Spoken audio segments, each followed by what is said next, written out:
Hello, welcome back to my channel. അപ്പം ഞങ്ങൾ ഇന്ന് ഉത്തരാഖണ്ഡിലാണുള്ളത്. അടിപൊളി ഒരു ഹോട്ടലാണ് കേട്ടോ. ഹോട്ടൽ ആശ്രയ എന്ന് പറയും. ആശ്രയല്ലേ? ആശ്രയ എന്ന് പറയും. നല്ലൊരു ഹോട്ടലാണ്, അടിപൊളി ഹോട്ടൽ. അപ്പം നമ്മൾ രാവിലെ കുളിച്ച് റെഡി ആയിട്ട് നമ്മൾ ഫുഡ് പറഞ്ഞത് വന്നിട്ടുണ്ട്. അപ്പം ജസ്റ്റ് വ്ളോഗ് പോലെ എടുക്കാമെന്ന് പറഞ്ഞു. ഉത്തരാഖണ്ഡ് സത്യം പറഞ്ഞാൽ ആൾക്കാരൊക്കെ ഭയങ്കര അടിപൊളി ആൾക്കാർ കേട്ടോ. സത്യം പറഞ്ഞാൽ അവരുടെ നല്ല ഇഷ്ടമായി. ആൾക്കാരൊക്കെ ഭയങ്കര വെൽക്കമിങ് ആണ് കേട്ടോ. അങ്ങനത്തെ ആൾക്കാരാണ്. എന്തോ ഒരു ബ്രേക്ക്ഫാസ്റ്റ് എന്നാണ് അതിൻ്റെ പേര്. അതാ ഓർഡർ ചെയ്തത്. അപ്പോൾ ഇതെന്താ മസാല, സ്റ്റഫ്ഡ് പൊറോട്ട, ബ്രെഡ്, പിന്നെ ചായ, പിന്നെ തൈരുണ്ട്.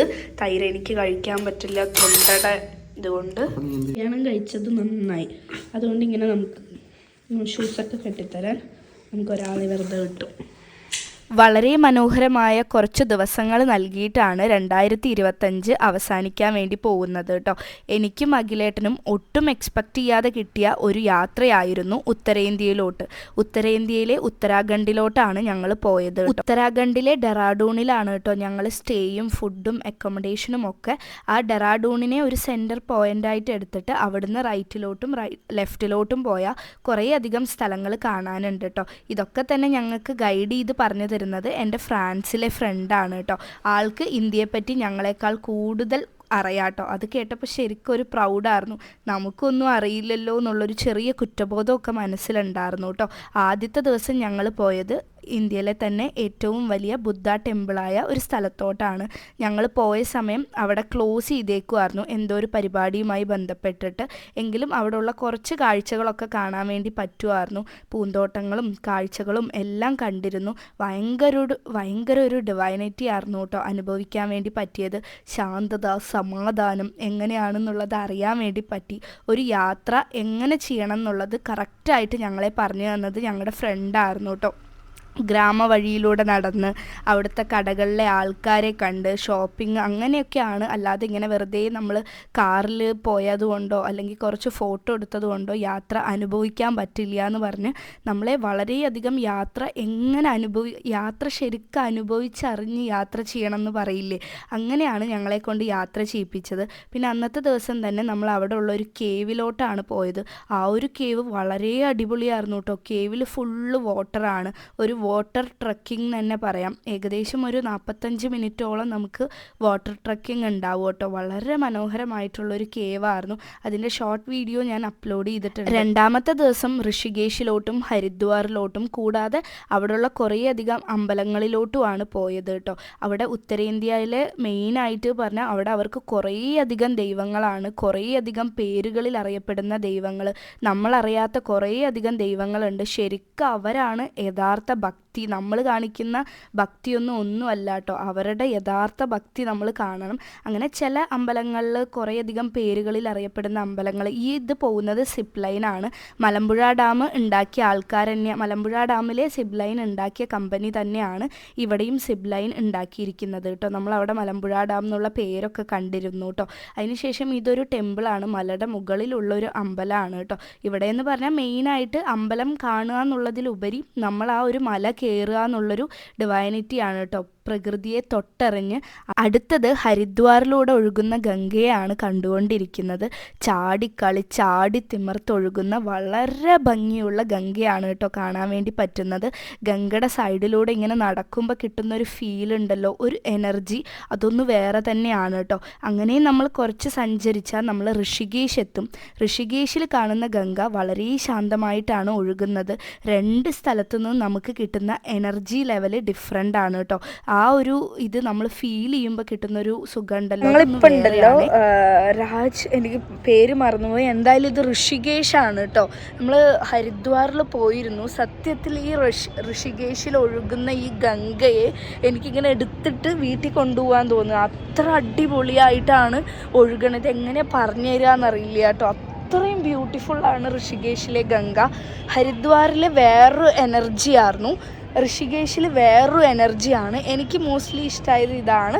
കാരണം എന്താ പറഞ്ഞാൽ കുറച്ച് കാമായിട്ടുണ്ട്. ഹരിദ്വാറിൽ കുറച്ചുകൂടെ ഭയങ്കര പ്രളയം അങ്ങനെ ഒഴുകുന്നത്. അതൊരു ബ്രിഡ്ജാണ് കേട്ടോ, രാംജൂല പറഞ്ഞൊരു ബ്രിഡ്ജ്. It's beautiful. ഹരിദ്വാറിൽ കുറച്ചധികം തിരക്ക് ഉണ്ട് കേട്ടോ. നമ്മൾ ഋഷികേശിൽ വരുമ്പോൾ കുറച്ചും കൂടെ ഓർഗനൈസ് ചെയ്തിട്ടാണ് ഫീൽ ചെയ്യുക. പക്ഷേ ഹരിദ്വാറാണ് ശരിക്കും കാണേണ്ട സ്ഥലം എന്നാണ് പറഞ്ഞത് കേട്ടോ. അതിനുശേഷം നമ്മൾ ഋഷികേശിൻ്റെ അടുത്ത് തന്നെ ത്രിവേണി ഘട്ടിൽ പോയിട്ട് ആരതി കാണാമെന്ന് വിചാരിച്ചു. ആരതി കാണുമ്പോഴും അവിടെയുള്ള ആൾക്കാരുടെ എനർജിയും, കാരണം നമ്മുടെ മനസ്സിൽ ഒന്നും തന്നെ ഉണ്ടാവില്ല, കുശുമ്പോ കുറ്റം പറച്ചിലോ ഒന്നും ഉണ്ടാവത്തില്ല. അതുകൊണ്ട് തന്നെ നമ്മൾ മനസ്സ് ഫ്രീ ആയതുകൊണ്ട് തന്നെ അതിൻ്റെ ഒരു ലെവൽ ഓഫ് എനർജി എന്ന് പറയുന്നത് ഒന്ന് വേറെയാണ്. അവിടുത്തെ ആരതിയൊക്കെ കണ്ട ശേഷം നമ്മൾ തിരിച്ച് നേരെ നമ്മുടെ അടുത്തത് നമ്മൾ ഡെറാഡൂണിൽ നിന്നും ഏകദേശം 35 കിലോമീറ്ററോളം ട്രാവൽ ചെയ്ത് എത്തുന്ന മസൂരിക്കാണ്. അവിടെ ഒരു ഹിൽ സ്റ്റേഷൻ എന്ന് പറയാമെങ്കിലും ഈ ഒരു ഹിൽ സ്റ്റേഷന് എന്തോ ഒരു നല്ലൊരു പ്രത്യേകതയുണ്ട് കേട്ടോ. ഇപ്പം കണ്ടുകൊണ്ടിരിക്കുന്നതാണ് ഹിമാലയൻ മലനിരകൾ. കാരണം ടെക്സ്റ്റ് ബുക്കുകളിൽ മാത്രം വായിച്ച ഹിമാലയൻ മലനിരകളെ നേരിട്ട് കണ്ടപ്പോൾ വളരെയധികം ഹാപ്പിനെസ് ആയിരുന്നു കേട്ടോ കിട്ടിയത്. അതിനുശേഷം ഞങ്ങൾ ചുരം ഇറങ്ങുന്നത് ട്രക്ക് ചെയ്തിട്ടായിരുന്നു. നടന്നാണ് നമ്മൾ ചുരം ഇറങ്ങിയത്. നമ്മുടെ മുമ്പിൽ നമ്മുടെ ഫ്രണ്ട് നമ്മളെ ഗൈഡ് ചെയ്യാനുള്ളത് കൊണ്ട് തന്നെ ഒരു പേടി ഉണ്ടായിരുന്നില്ല കേട്ടോ. ആള് ഞങ്ങളെക്കാട്ടിലും ഫാസ്റ്റ് ആൻഡ് ഫ്യൂരിയസ് ആണ്. നമ്മൾ കുറച്ച് സ്ലോ ആണ്, ഞാനും അഖിലേട്ടനും ഒക്കെ. ഈ ഒരു യാത്ര എന്ന് പറയുന്നത് ഈ നടക്കുമ്പോഴാണ് ശരിക്കും നമ്മൾ ഈ ഒരു മുസൂരി എൻജോയ് ചെയ്യുക കേട്ടോ. പൊതുവേ നമ്മൾ ഹിൽ സ്റ്റേഷനൊക്കെ പോയാൽ കാറിൽ പോവും തിരിച്ചു വരും എന്നല്ലാതെ നടന്നിട്ടുള്ളൊരു യാത്ര ഞങ്ങൾക്ക് ഇത് ഫസ്റ്റ് ടൈമാണ്. നടക്കുമ്പോൾ അവിടെയുള്ള വീടുകളും അവിടെയുള്ള ആൾക്കാരെയും ഒക്കെ കണ്ട് ഇങ്ങനെ വണ്ടികളൊന്നും അധികം വരാത്ത വഴിയിലൂടെയാണ് ഞങ്ങൾ നടക്കാൻ വേണ്ടി തുടങ്ങിയത്.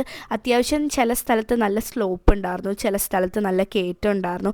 അവിടെയുള്ള പട്ടികളെയൊക്കെ എനിക്ക് നല്ല ഇഷ്ടമായിട്ടോ. എല്ലാത്തിനെയും കാണാൻ നല്ല രസമുണ്ട്. എല്ലാം നല്ല ഫ്രണ്ട്ലി കൂടെയാണ് കേട്ടോ. അതിനുശേഷം നമ്മൾ കുറേയധികം ഷോപ്പ്, കുറേയധികം മാർക്കറ്റുകളൊക്കെ കണ്ടിരുന്നു. പക്ഷെ അവിടെ നിന്നൊന്നും നമ്മൾ അധികം ഒന്നും വാങ്ങിയില്ല. കൂടുതൽ സാധനം നമ്മൾ പർച്ചേസ് ചെയ്തത് ഡെറാഡൂണിലുള്ള ഒരു മാർക്കറ്റിൽ നിന്നാണ്. കുറേയധികം സാധനങ്ങൾ ഉണ്ടെങ്കിലും നമുക്ക് വേണ്ടത് എന്ന് പറഞ്ഞാൽ ഞാൻ കുറച്ച് എനിക്കുള്ള സാധനങ്ങൾ മാത്രമേ വാങ്ങിച്ചിട്ടുണ്ടായിരുന്നുള്ളൂ. പിന്നെ ഒരു സ്ഥലത്തെത്തി നമ്മൾ കുറച്ച് സ്വീറ്റ്സും കാര്യങ്ങളൊക്കെ കഴിച്ചു.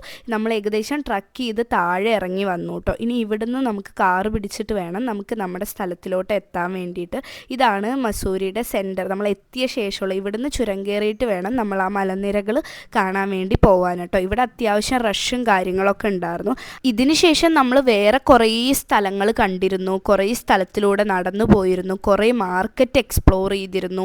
അങ്ങനെ കുറേ സ്ഥലങ്ങളിൽ പോയെങ്കിലും അവിടെയൊന്നും ഞാൻ വീഡിയോ എടുക്കാൻ വേണ്ടി നിന്നില്ല.